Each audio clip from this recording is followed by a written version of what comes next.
Now let me explain. No. Mom's explain? Ummi explain.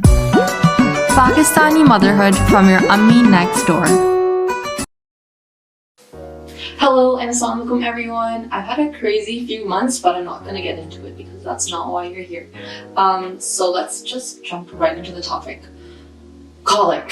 So let's define it real quick. According to Google, colic means severe, often fluctuating pain in the abdomen caused by intestinal gas or obstruction in the intestines and suffered especially by babies.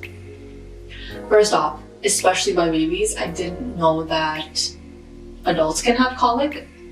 I don't know. Anyways, this definition, I think it's a load of bull because the basis of where this comes from is from a late Latin word, colon, and which slowly over the course of time turned into colic in English. And there is zero basis for this definition, you guys. Like, I have searched, okay, and there's zero research as to why it exists. And for those who are dealing with colicky babies right now, and I'm very sorry to say that it is not treatable either. There are several pediatricians and doctors who they've done their research, and let me just read to you what an MD says as to what causes colic. So what causes colic? Doctors aren't sure what causes colic. It may be due to digestion problems or sensitivity to something in the baby's formula or that a nursing mom is eating. Or it might be from a baby trying to get used to the sights and sounds of being out in the world. Some colicky babies also have gas because they swallow so much air while crying, but it's not the gas that causes the colic. So clearly someone is confused here. What does that even mean? There's another study that was done on infant colic. And what they did was they took 856 mothers and they analyzed their backgrounds and maybe to understand, why colic might happen. And this is what they found. So these are the results of the study. Of 856 mothers, 733 completed the first questionnaire, 617 completed the second questionnaire. Overall, the prevalence of colic at 6 weeks was 24%. No association was seen between the source of infant nutrition and colic's development. In multivariate analysis, higher levels of maternal trait anxiety, these are like some things I guess that they use for the study, maternal alcohol consumptions at 6 weeks, and shift work during pregnancy were associated with an increased likelihood of colic after controlling for feeding method, maternal age, and parity. In these same analysis, being married or having a common law partner and being employed full-time during pregnancy were associated with a reduced likelihood of colic. So again, these parameters or the research or the conclusion that they came to in the results were based off of a mother's social life, and I just don't know how a mother's social life has anything to do with an infant's colic. And in its conclusion, it also states that breastfeeding does not have a protective effect on the development of colic, and that much of colic remains unexplained. Not that much of colic, it's the whole thing is just unexplained. Like, all of it just does not make any sense. Anyways, now that you have the background of this unexplainable thing that infants go through, I can tell you a little bit about my experience. So I was colic as an infant, and my mom would be up with me all night in the living room, and so that my dad could sleep, and he had to go to work at 5 a.m. The immigrant life in Canada. So because of this experience, I had an understanding of what colic was all about, but not to the extent of it, because just like raising a child, it's just something you have to go through on your own, just to truly understand what it is, right? And so I would pray for my baby not to be colic because of the horror stories that my mom would tell me.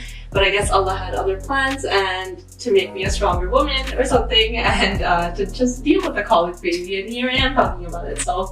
So I don't really remember when it first started with her, but I knew she was colic because she would cry for no apparent reason. I would feed her, and I was breastfeeding my daughter Zainab, so she was with me most of the time. Her diaper would be clean.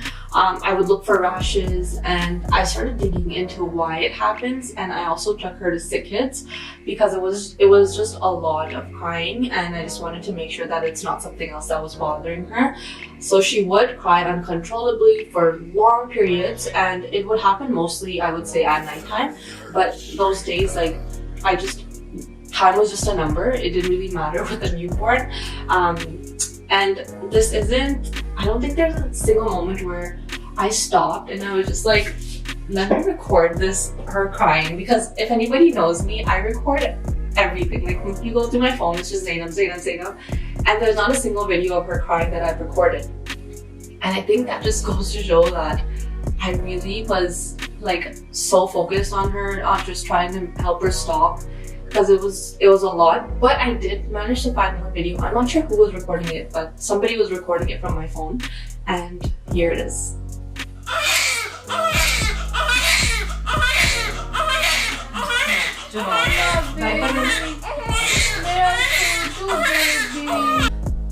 So hearing that, I was just trying to sway her and make her feel, I would try to make her feel comfortable. Really anything that would just stop the crying. And I know I'm talking about her crying like it was causing me a lot of stress, but because I knew that there was nothing that I could do and she just had to really outgrow this, I wasn't as stressed. But the thing that would make me stressed out was, I guess, other people being stressed out about her crying because they didn't really know what colic was. And, of course, living in a broad family, we got aunties who were trying to give my baby massages, my mother-in-law giving me all these desi torque, and trying to just relieve what everyone seemed like was gases. They would be so stressed out as to why she's crying. And I remember my family just running downstairs to my room and just to see what they could do to help her. But I knew, again, it's just something that she needs to do to move on to the next period of her life, which was probably throwing up milk. No, that was running simultaneously with the colic. So I think it's just important to be aware of what colic is and might be, because of course we don't have all of the information. And I was told by a doctor at Sick Kids that they didn't have enough funding to do more research as to why it might exist. And to that, I was like, really? Like, that sounds really strange to me, because a newborn crying for no apparent reason, and so many people having go through this, and there's no funding to really find out why. It just seemed very odd to me. But whatever, like, if those desi torque help, go for it. I mean, I feel like there's no harm in giving your baby massage or natural remedies that our culture teaches us. Like, there's no harm in trying that. But my advice to you, someone who is new to having a colic baby, is just breathe. Don't stress. You aren't doing anything wrong. Let the baby go through this phase, which, by the way, it varies. For me, Zainab lasted 4 months, and I've heard people who have gone up to 6 months, which is brutal, but I think it lasts up to from 3 to 6 months. And I think, again, it starts about the 6-week mark. Again, it varies from child to child, but honestly, it makes the rest of looking after them much easier, because you've gone through such a phase, and you do become a little bit stronger and more alert as a parent, I feel. And I remember people just telling me, how did you do it with her being colic? And especially because she was my first child. But I'm just gonna say alhamdulillah for the entire experience, because it did make me, I feel, a little bit more resilient. But that's all for this video, and I hope you learned something new. And if you have any questions and would like to share maybe your experiences, email me at umisplainwithshahira@gmail.com. Thanks for watching. See you guys next time. Bye.